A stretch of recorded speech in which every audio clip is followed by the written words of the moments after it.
Subhanallah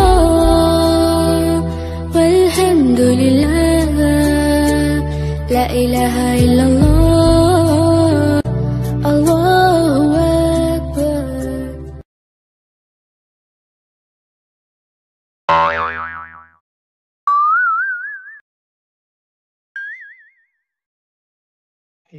Pertama, terima kasih kepada yang bertanya, yang memberi respon.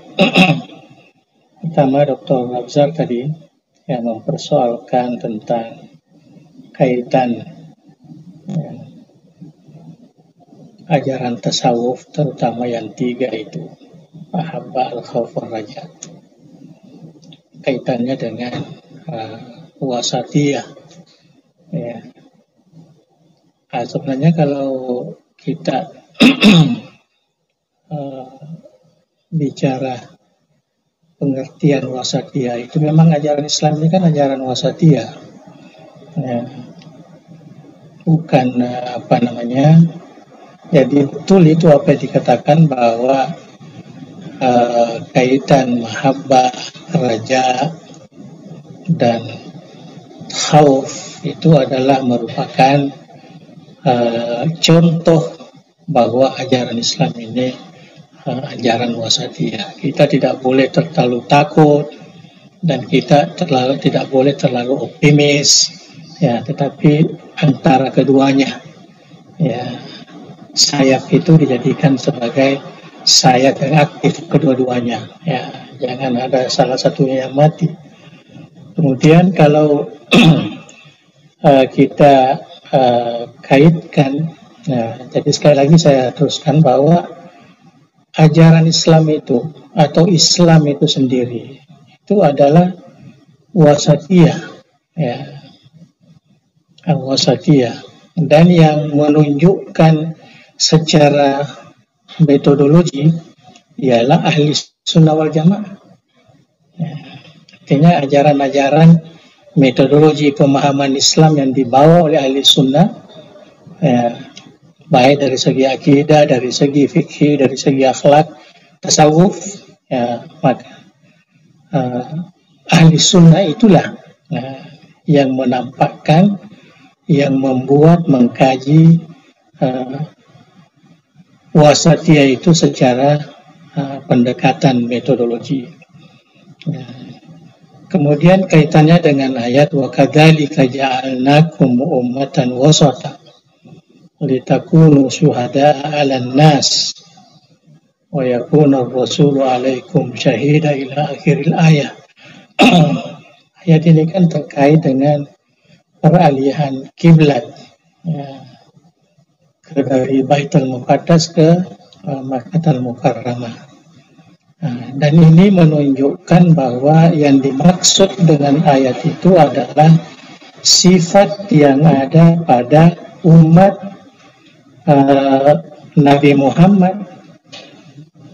Wa kadzalik, demikianlah kalian umat Muhammad itu ja'alnakum, telah dijadikan sebagai umat yang wasati.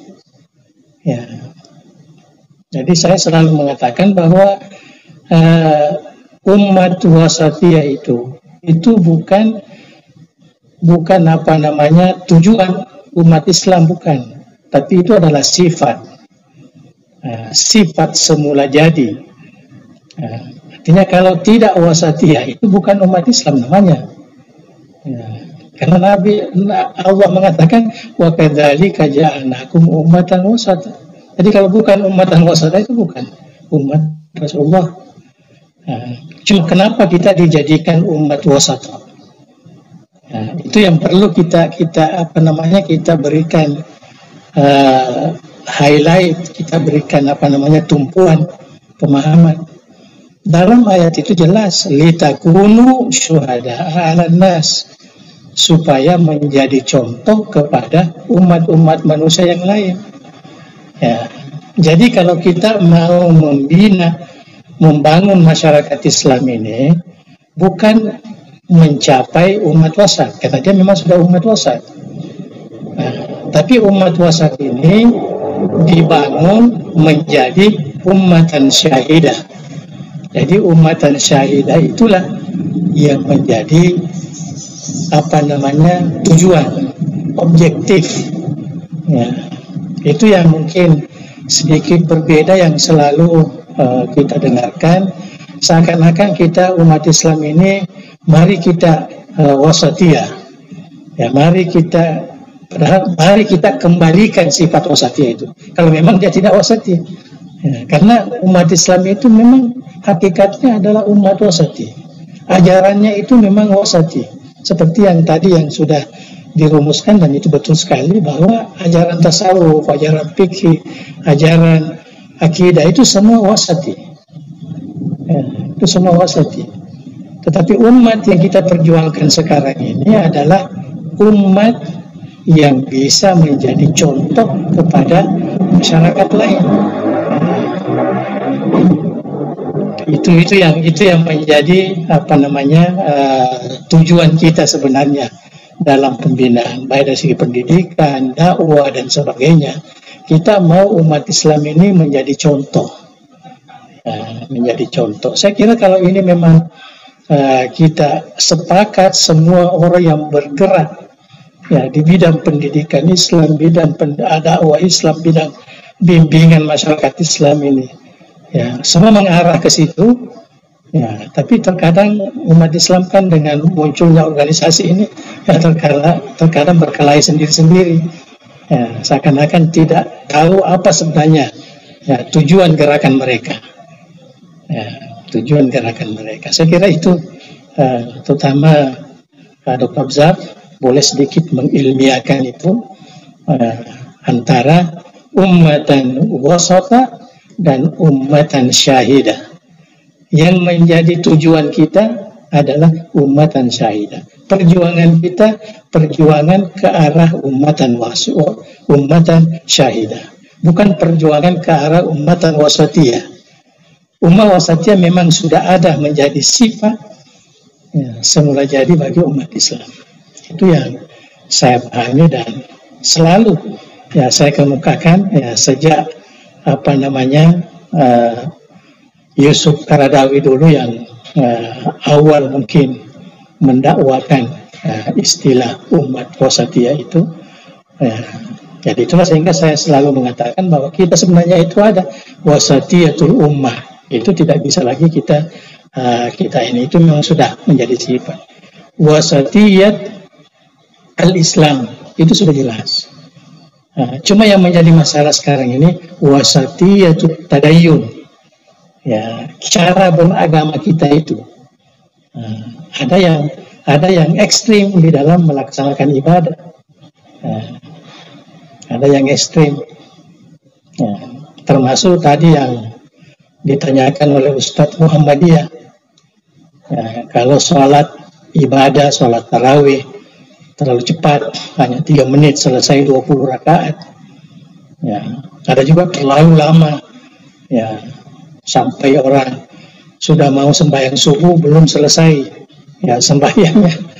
Jadi ini sebenarnya kan tadayunnya, ada yang yang kurang dan ada yang berlebihan.